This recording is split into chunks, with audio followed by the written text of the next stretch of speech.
जय श्री कृष्णा साथियों। आइए सुनते हैं श्रीमद् भागवत गीता के चैप्टर 4 से 11वें श्लोक में भगवान क्या कहते हैं। श्री कृष्ण कहते हैं कि हे प्रथानंदन, जो भक्त जिस प्रकार मेरी शरण लेते हैं मैं उन्हें उसी प्रकार आश्रय देता हूँ, क्योंकि सभी मनुष्य सब प्रकार से मेरे मार्ग का अनुसरण करते हैं। श्लोक 11 में भगवान कहते हैं, कर्मों की सिद्धि फल चाहने वाले मनुष्य देवताओं की उपासना किया करते हैं, क्योंकि इस मनुष्य लोक में कर्मों से उत्पन्न होने वाली सिद्धि जल्दी मिल जाती है। श्लोक 13 और 14 में भगवान कहते हैं, मेरे द्वारा गुणों और कर्मों के विभाग पूर्वक 4 वर्णों की रचना की गई है।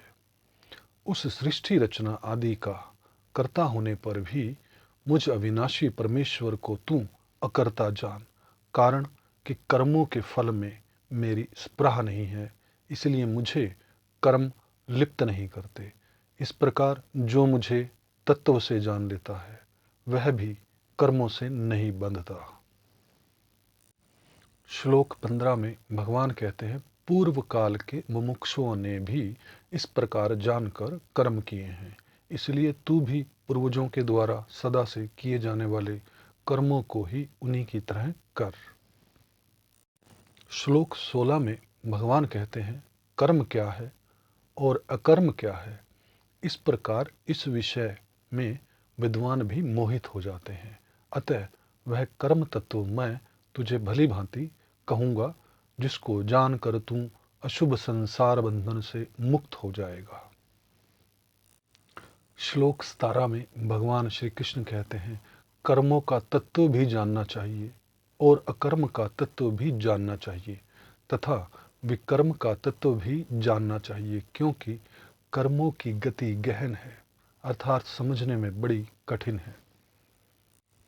श्लोक 18 में भगवान कहते हैं, जो मनुष्य कर्म में अकर्म देखता है और जो अकर्म में कर्म देखता है वह मनुष्यों में बुद्धिमान है, वह योगी है और संपूर्ण कर्मों को करने वाला कृत्य है। श्लोक 19 में भगवान कहते हैं, जिसके संपूर्ण कर्मों के आरंभ संकल्प और कामना से रहित हैं तथा जिसके संपूर्ण कर्म ज्ञान रूपी अग्नि से जल गए हैं, उसको ज्ञानी जन भी पंडित बुद्धिमान कहते हैं।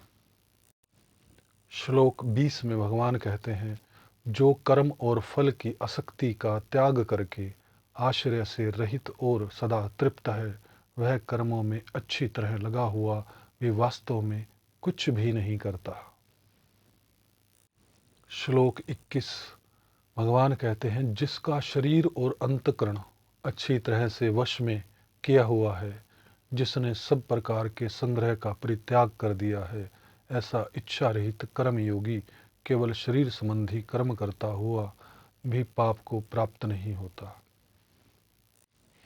श्लोक 22 में भगवान कहते हैं कि जो कर्मयोगी फल की इच्छा के बिना अपने आप जो कुछ मिल जाए उसमें संतुष्ट रहता है और जो ईर्ष्या से रहित, द्वंद्वों से रहित तथा सिद्धि और असिद्धि में सम है, वह कर्म करते हुए भी उससे नहीं बंधता।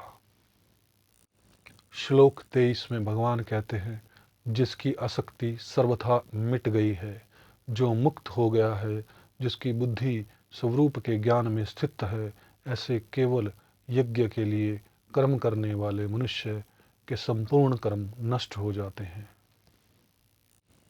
श्लोक 24 भगवान कहते हैं, जिस यज्ञ में अर्पण अर्थात जिससे अर्पण किया जाए वे सुक्त सुरवा आदि पात्र भी ब्रह्मा हैं, हव्य पदार्थ तेल जौ घी भी ब्रह्मा है और ब्रह्मा रूप कर्ता के द्वारा ब्रह्मा रूप अग्नि में आहुति देना रूप क्रिया भी ब्रह्मा है। ऐसे यज्ञ को करने वाले जिस मनुष्य की ब्रह्मा में ही कर्म समाधि हो गई है, उसके द्वारा प्राप्त करने योग्य फल भी ब्रह्मा ही है।